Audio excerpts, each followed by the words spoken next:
안녕하십니까? 이번 시간에는 소비자들이 의사결정을 하기 위해서 정보를 어떻게 처리하는가 그런 관점에 대해서 이야기하도록 하겠습니다. 그래서 첫 시간으로 자극의 획득, 감각결과의 해석, 정보 처리와 마케팅인데 여기서 자극에 대한 획득, 어떤 여러 가지 수많은 노출에 대해서 어떻게 소비자들이 반응하는지, 그래서 그걸 받아들이는지 이 부분에 대해서만 설명하도록 하겠습니다. 그래서 소비자가 정보 처리하는 거야. 소비자가 어떤 정보에 대해서 어떻게 반응하느냐 이거를 정보 처리 과정을 좀 얘기하면 소비자마다 소비자의 특성에 따라서 다르겠죠. 소비자의 기본적인 거는 소비자마다 다 어떤 정보 처리하는 방법은 다른 거지. 그 다음에 상황적 특성이라는 것에 의해서 또 다른 거지. 어떤 전제는 소비자가 정보 처리 과정은 소비자마다 다 다른 특성이 있고 상황에 따라서 다 다르게 있는데 그 과정을 조금 보면 여러 가지, 자극이라고 하는 거는 TV 노출이라든지 여러 가지 정보에 노출되는 걸 말하는 거예요. 자극의 획득이라는 게 있다. 자극의 획득. 그래서 자극을 해석하는 거야. 노출이라든지 감각, 어떤 정보에 대해서 주의를 한다든지, 이게 노출은 또 자의적으로 노출될 수도 있고, 자발적으로 노출될 수도 있지만, 또 비자발적으로 노출될 수도 있잖아요. 내가 집에서부터 학교까지 오는데, 비자발적으로 노출에 의해서 내가 보고 싶지 않았는데 어떤 무엇을 본다든지 이런 게 있을 수 있는 거잖아요. 그런 부분이 있을 수 있고 자발적인 노출은 내가 능동적으로 어떤 부분에 노출되도록 하는 거지. 그래서 어떤 정보를 그 특정 주제에 탐색하고 이런 것들이 그쪽에 노출되도록 하는 거라는 거죠. 그래서 해석을 하는 거예요, 각각. 그러면 노출된 그런 자극에 대해서 해석을 하는데 지각적 코딩을 하는 거예요. 의미도 도출하고. 그 다음에 해석을 하면서 기억된다는 거죠. 단기 기억, 또 장기 기억이라는 게 있는데 이게 해석에 의해서 단기 기억. 그러니까 이런 거예요. 여러분이 누구한테 전화번호를 받았어. 바로 통화하다가. 그러면 바로 전화번호 암기를 하잖아요. 그리고 메모를 하잖아. 그러면 이건 단기 기억. 그 전화번호 메모하고 30분 있다가 기억하려고 하면 기억 안 되잖아요. 단기적으로 그때 좀 기억한 거라는 거죠. 장기 기억은 여러분이 어떤 고등학교 때 몇 학년 몇 반이었다라든지, 그다음에 누구 친구 이름을 장기적으로 기억한다든지, 이런 것들이 장기 기억 속에 저장된다. 그러면서 그 기억에 의해서 반응을 한다는 거죠. 그래서 소비자가 어떤 자극, 광고라든지 이런 거, 상품을 본다든지 자극에 노출되면 그걸 해석해서, 단기 기억으로 적용돼서, 그 다음에 반응을 한다. 이런 부분에 대해서 오늘은 여기 자극에 대해서, 이쪽 부분에 대해서, 자극과 주의, 해석 부분, 이쪽 부분에 대해서 주로 조금 더 심도 있게 얘기를 하려고 하는. 그런데 사실은 이 자극에 대해서만 심도 있게 얘기하려고 하는 부분이 심리적이고 이런 부분이어서 상당히 조금 난해하고 우리가 그렇게까지 하나 이런 많은 사람들이 또 다 그렇게 한 건 아니지만 굳이 우리가 학문적으로 논의를 하다 보니까 이러한 심리적인 특성들을 고려하지 않을 수 없는 거라는 거죠. 그래서 자극에 대한 노출은 쉽게 해서 광고가 여러 군데서 돼요. 근데 여러 광고가 있어요. 근데 우리가 거기에 다 노출되질 않잖아요. 특히 TV, 우리가 노출될 수 있는 게 TV가 채널이 옛날에는 KBS, MBC, SBS 이 세 방송만 있으면 전 국민이 KBS 다 봤어. 근데 지금 TV도 채널이 너무 무수하게 많아. 노출이. 노출은 수도 없이 많지만, 우리가, 노출은 수도 없이 많지만, 우리가 노출은 일부만 되는 거죠. 그죠? 많은 노출 중에 우리의 일부만 노출되는 거죠. 그 일부 중에 일부만 주의를, 많은 또 노출됐다고 해서 모두가 우리가 주의를 갖는 건 아니잖아요. 그 주의를, 그 노출된 부분에서 조금만 주의를 갖고, 그에서 해석하고, 그게 기억된 걸로 행동에 영향을 미친다라는 거죠. 그렇죠? 그래서 노출은 모든 광고가 다 시야에 들어갈 것 같지만 그러지 않고 많은 노출은 있는데 우리는 선택적으로 노출될 뿐이에요. 자발적이든 비자발적이든 선택적으로 노출되는 거죠. 근데 노출이라고 하는 거는 광고가 시야에 들어오는 것과 같이 개인의 감각기관이 물리적으로 어떤 자극에 접촉하게 되는 과정을 노출이라고 한다. 자극은 이렇게 많은데, 노출은 딱 선택되어 있는 부분, 이 부분만 노출한. 그렇죠?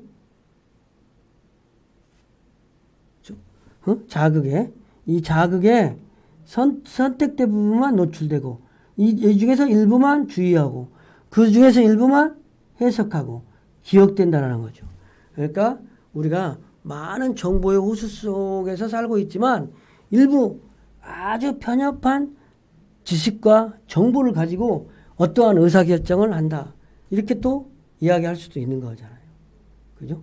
우리가 객관적으로 많은 정보를 가지고 의사결정을 하는 게 아니라 일부 편협적이고 한정된 정보만을 가지고 의사결정을 하는 것을 단면으로 보여줄 수 있는 표라고 할 수 있는 겁니다. 그래서 자극에 대한 노출은 크게 이렇게 노출이 자발적인 노출과 비자발적인 노출이에요. 자발적인 노출은 내가 가서 TV 예약에는 시청 예약, 시리즈로 예약도 해놓을 수 있잖아요. 능동적으로 탐색을 통해 일어나는 노출이요. 예약을 넘어서 시리즈 예약. 여러분 TV 방송도 이렇게 예약 기능 있잖아요. 그걸 그 시간 내가 매번 예약을 하고 시리즈로 예약해 놓으면 항상 그 시간 되면 예약됐다고 그 채널로 돌아가요. 그게 능동적 탐색이야. 비자발적 노출은 수동적 수용을 통해서 일어나는 노출. 수동적인 거지. 수동적 수용을 통해서 일어나는 노출이다. 그러면 자발적 노출은 자신이 문제를 해결하는 데 도움이 될 것으로 판단되는 자극이다. 그 다음에 자신이 갖고 있는 신념이나 태도를 강화해 줄 수 있는 자극. 그다음에 배고픔이나 호기심과 같은 욕구에서 촉발된 단기적인 동기. 이게 자발적인 동기다. 노출이라는 거지. 자신이 능동적으로 탐색해서 얻는 노출. 비자발적인 거는 수동적 수용을 통해 일어나는 노출이다. 여러 가지 노출이 있는데 수동적인 거. 당면한 문제를 해결하기에 능동적으로 찾고 있지 않는 자극. 탐색의 계획을 갖고 있지 않은 환경에서 주어지는 내가 우연히 본 거, 우연한 기회에 노출된 거, 이런 거를 비자발적 노출. 근데 이제 마케팅을 하는 사람으로서는 노출 기회를 증대시키기 위해서 소비자의 매체 노출 패턴 활동을 검토해 봐야 되는 거지. 마케터 입장에서는 쇼핑 패턴이나 출퇴근길 같은 것들에서도 다 검토를 해봐야 될 필요가 있겠죠.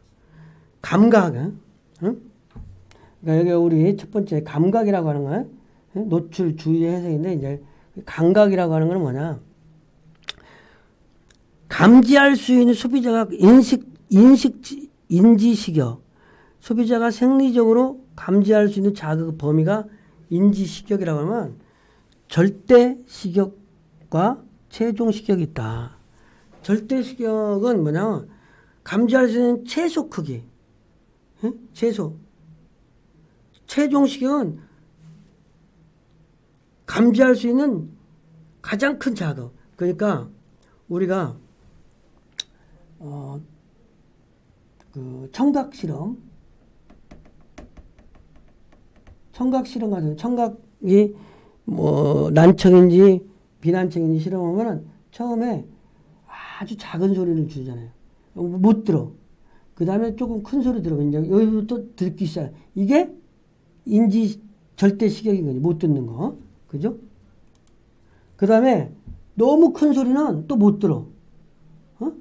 들을 수 있는 한계가 있다는 거죠. 그게 최종 시격이다. 그래서 절대 시격이라고, 사람이 이제 청각으로 말하자면 후각도 마찬가지고 그 단계가 있는 거잖아요. 그러니까 뭐 이런 거야. 단맛 같은 것도 있다면 단맛. 응? 만약에 지금 현재 우리가 뭐 그 신라면에 라면 스프를 끓이면은 맛이 여러 가지 있잖아요. 그 중에서 단맛이 일부 있잖아. 근데 이 단맛에 조금 더 넣어갖고는 구분을 못 해. 근데 단맛을 조금 더 많이 넣으면 이건 달다. 이런 구분하잖아요. 그런 차이가 있듯이 식욕의 차이가 있다는 거지. 그래서 절대 식욕이라고 하는 거는 인간이 의식적으로 감지하는 최소의 자극은 최소 크기고, 최종 식욕은 자극이 너무 커서 고통을 일으키거나 감각기관을 손상시키는 자극 크기를 의미한다. 그런 부분이 최종 식욕이다. 그래서 그러면 감각기관으로 시각, 청각, 미각, 후각, 촉각 별로 한번 보자요. 시각은 맑은 날밤 50km 떨어진 곳에 촛불이 절대 시각, 거기까지 보인다는 50km. 우리가 남산에서 보면 막 인천, 맑은 날 보면 인천 앞바다가 보인다고 그러잖아요. 남산에서. 그 다음에 청각은 6m에 떨어진 곳에서는 손목시계 소리까지 들을 수 있고 그 이상은 못 들어. 물론 사람에 따라서 다르겠지만 그게 이제 절대 시격이라는 거지. 그 다음에 미각은 8리터 물에 들어있는 설탕 한 숟가락의 맛이 절대 시격이라는 거예요. 그 다음에 후각은 방 3개에 있는 아파트 안에서 나는 향수 한 방울의 냄새. 방이 3개에 있는데 아파트 안에 향수 한 방울 떨어뜨려가지고 냄새를 맡을 수 있으면 절대 미각이라고 그러잖아요. 그래서 절대 미각, 절대 후각, 절대 촉각. 1cm 높이에서 뺨으로 떨어진 벌 날개의 무게를 느낄 수 있으면 촉각으로서 대단한 촉각을 가지고 있다. 그래서 다시 한번 얘기하면 절대 시격, 감지할 수 있는 자극의 최소 크기. 그러니까 우리가 절대 시격 이렇게 하면 절대 미각, 절대 시각, 절대 청각, 절대 후각, 절대 촉각 이걸 가지고 있다. 그럼 인간이 가지고 있을 수 있는 최대의 것을 가지고 있다. 이렇게 얘기할 수 있는 거죠. 그러면 좋겠어. 그래서 절대 미각, 맛을 음식점 같은 데서 맛보라고 할 때도 절대 미각을 갖고 있는 사람이 맛을 봐줘야 되는 거야. 그래야 이 맛을 의미를 아는 거지. 절대 미각. 그러니까 또 미각 쪽으로만 계속 발전하는 사람, 또 청각으로만 계속 발전하는 사람 이런 게 있는 거지. 저는 사실은 그 시각은 좋았는데 청각은 별로 안 좋아요. 그래서 잘 못 들어. 그런 것들이 사람마다 특성이 있잖아요. 그래서 인지시격이라는 게 있다면 시격 가지고 의식적으로 감지되지 않은 곳 자극에 관한 지각 자극을 무의식적으로 지각하는 거예요. 의식적으로 감지되는 자극에 관해 지각 자극물을 무의식적으로 지각하는. 거기서 무의식적으로 지각할 수 있도록 광고 같은 거를 편성하는 거지. 그래서 식욕과 광고 같은 게 있다는 거죠. 그래서 뉴저지 영화관에서 6주간 어떤 상영된 피크닉 영화를 시작했는데 식욕과 메시지에 대한 실험을 진행해 봤는데 영화관에서 매 5초마다 3000분의 1초 길이의 이트 팝콘과 이 드링크 코카콜라라는 두 가지 메시지를 제시했는데 팝콘은 58%가 코카콜라는 18% 매출액이 증가했대. 그러니까 그렇게 어떤 그런 부분을 이용해서 우리가 이렇게 이런 부분을 이야기하는 거는 그런 소비자의 감각, 식욕화, 지각 이런 거를 개념을 이해해서 이거를 마케팅에 어떻게 활용할 것인가. 그런 차원에서 이거를 이 얘기를 하는 거예요. 조금 더 차이 식욕. 두 자극 간의 차이가 존재함을 감지하는 최소한의 차이. 최소한의 인지 가능한 차이를 JNS라고 한다. 그래서 자극이 변화되는 사실을 처음 감지할 때 자극 크기와 초기 자극 크기 사이의 차이다. 그러니까 이 차이하고 보면 확연한 차이가 있죠. 요것과 요거는 그죠? 또 요것과 요거는 확연한 차이가 있는데 이게 각각 조금씩 하면 잘 모르잖아요. 그래서 두 자극 간의 차이가 존재할 감지에서 최소한의 차이다. 로고가 조금씩 변했잖아. 비슷비슷한 것 같지만. 응? 스타벅스 로고도 87년, 92년, 2011년 이렇게 변했어요.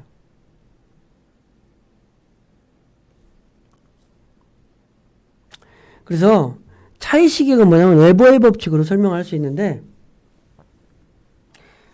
변화를 알 수 있는 최소한의 변화야. 그러니까 먼저 이거를 이론적으로 설명해. 차이 식액에 도달하기 위해서 필요한 자극의 변화는 초기 자극의 일정한 비율인데 초기의 자극분의 늘어난 자극의 비율을 K라고 그런다. 그래서 비율 상수다. 그래서 100원 1000분의 5다. 그러면 100분의 5다. 그러면 5%. 이거는 그러니까 5가 K 상수라는 거죠. 그래서 뭐 이런 걸 얘기하는 거야. 3,500원 하다가 3,600원 그러면 소비자들이 상품 가격 인상한지 잘 모르는 거지. 그리고 새우깡을 무게를 1,600원짜리 새우깡 뭐 작은 거 이거를 새우깡을 지금 무게가 200g이라고 그래. 가격을 막 인상하는데 좀 한계가 있잖아요. 가격을 막 인상하면 소비자들이 가격 인상했다고 그러잖아요. 그러니까 그램수 줄이는 거야. 그런데 그램수를 너무 줄이면 소비자들이 알잖아. 그램수 못 줄일 소비자들이 모를 정도의 만큼 차이 식역만큼만 줄이는 거지. 그런 것들이 웨버의 법칙을 응용해서 마케팅 하는 거지. 소비자들이 잘 모르는 거야. 그러니까 롯데백화점 같은 경우에서 100만 원 사면 처음에 10% 상품권을 줬어요. 100만 원 사면 10만 원 상품권 줬다고. 그런데 비용도 많이 들어가고 그러니까 100만 원 사면 7만 원 상품을 줬어. 그래도 매출 차이는 없었어요. 그러다가 그 매출 차이가 없는 거를 보고 제일 붙여가지고 100만 원 사면 5만 원 상품권 2만 원 또 줄였어. 그러니까 사은품을 조금씩 줄여도 매출에는 변동이 없는 거지. 응? 그게 가격 인상의 효과를 가격을 너무 많이 한꺼번에 인상시키면 어려우니까 조금만 인상시키는 거지. 소비자가 모를 정도로. 이게 차이 식역을 감안해서 마케팅을 하는 거죠. 또 주의도 자발적 주의와 비자발적 주의가 있는 거지. 응? 응? 노출 자극에 주의를 소비자가 모든 자극에 다 노출되면 다 주의를 하는 게 있는 게 아니라 소비자는 이미 감각된 자극들에 대해 자신의 정보 처리 용량을 자발적으로 또는 비자발적으로 할당한다. 그래서 자발적으로 주의를 갖는 거고 비자발적 주의가 있다. 자발적 주의는 능동적으로 현재 소비자가 당면하고 있는 문제에 대해서 관련성이 있기 때문에 어떤 자극에 자발적으로 정보 처리를 하고 수용하려고 해서 내가 의사결정하는데 의사결정을 하려고 한다는 거죠. 그게 자발적 주의가 되는 거예요. 그 다음에 비자발적 주의는 현재 당면하고 있는 문제와는 관계가 없지만 어떤 면에서 재미있거나 자극적이나 의외성을 갖기 때문에 특정한 자극이 주의를 끄는 현상, 이런 거를 비자발적 주의라고 하는 거예요. 그러니까 자발적 주의와 자발적, 선택적 노출과 비선택적을 노출하고 자발적 노출, 비자발적 노출이 있듯이 주의의 특성은 우리가 사람이 어떤 자극에 대해서 주의를 갖는데 주의의 특성이 있다. 어떤 자극에 대해서 주의를 하고 집중하고 뭐 기억하고 그러는 거 아니겠어요? 근데 주의에는 제한성이 있다. 주의는 한 소비자가 제한된 수 감각의 주의를 기울일 수 있어. 대체로 오치. 너무 많은 정보를 준다든지 너무 많은 뭐를 자극을 주면 다 기억 못한다. 5 내지 7개의 자극 주의만 기억한다. 5 내지 7개의 주의만 기억한다. 그다음에 주의의 분리. 여러 가지 주의를 주면 분리해서 처리한다는 거죠. 분리해서. 그러니까 너무 많은 주의를 주면 5개에서 7개 저희만 하고 넘치는 거는 못 받아들이는 거고, 또 그 5, 7개에서 처리할 때 분리해서 처리한다는 거지. 동시 처리. 너무 많은 점은 동시 처리가 안 되니까, 분리해서 감각된 결과를 처리하기 위해서 주의가 필요하지만 주의 범위가 제한되기 때문에 동시 처리할 수 없고 순차적으로 적당히 분할해서 처리한다. 그리고 또 여러 가지 또 주의가 있으면 선택한다는 거죠. 여러 가지 자극이 나한테 있으면 이건 내가 좋아하는 거니까 요거 선택한다. 이렇게 주의의 선택성이 있다는 거죠. 그래서 주의에 대한 영향력, 주의 영향, 개인적인 요인을 보면 대단히 제한적이다. 자극에 대한 적응, 그리고 자극에 대해서 사람들은 개인적으로 적응을 한다는 거죠. 어떤 지속적으로 어떤 자극이 노출되면 소비자는 그에 익숙하도록 만들어 주의하지 못하도록 방해한다는 거예요. 적응을 하니까. 그 다음에 지각적 경계가 있다. 자신의 욕구 충족 관련된 자기에 대해 소비자의 주의가 민감해진다는 거예요. 그 다음에 또 지각적 방어를 한다는 거죠. 너무 위협하거나 기존 신념에 상반되는 자극에서는 주의를 회피하기도 하고 왜곡하기도 하고 그렇다. 그리고 개인의 인구 통계학적 특성에 따라서 또 주의가 달라지는 거죠. 어린이 때는 기억력이 총명하잖아. 나이 들어가면 들어갈수록 기억력이 한계가 있잖아요. 또 이런 것들은 개인의 또 지적 능력이라든지 다 개인 차이에서 주의에 대해서 영향이 달라지는 거죠. 그죠? 그 다음에 주의에 대한 영향 요인은 개인 요인 말고 자극 요인에 따라서 색채와 움직임.